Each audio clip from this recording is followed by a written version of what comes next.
Hi everyone, welcome to another episode of Teach to Challenge. I am Ganiyu Lekom. In today's video, I'm discussing common errors in English language. But before I continue, don't forget to like, share, and subscribe to this channel.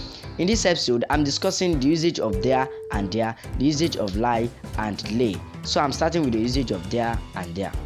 I call these two words homonyms because they are similar in sound but have different meanings, different usages.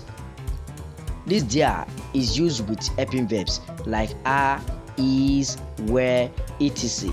This there is usually used as an adjective because it is a possessive adjective. What you own, for example, their mother, their something, their pen, etc. In these two sentences, which one is the correct one? There are oranges on the table and there are oranges on the table. The first sentence is correct while the second one is wrong.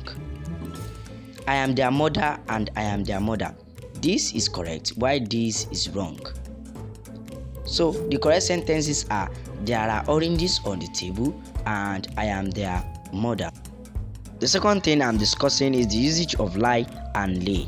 Lie and lay in English language have different meanings, but the one I'm discussing in this episode of Teach to Challenge is the one talking about being in a supine position. Lie, according to Oxford Dictionary, means to be or put yourself in a flat or horizontal position so that you are not standing or sitting. This lay, it means that to put something in a horizontal position.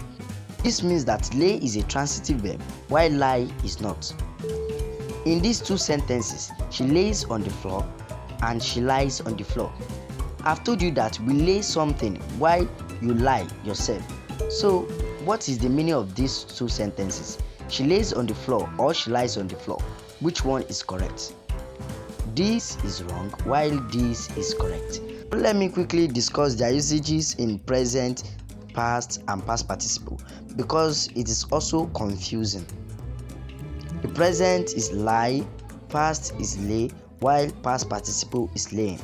Present is lay, past tense laid, past participle laid. So I'm leaving you with a question. She has dashed the mat. A lay, B laying, C laid, D lie. Thank you for watching this video. Hope to see you in the next video. Don't forget to like, share, and subscribe to this channel. You can also comment your answer in the comment box. Thank you.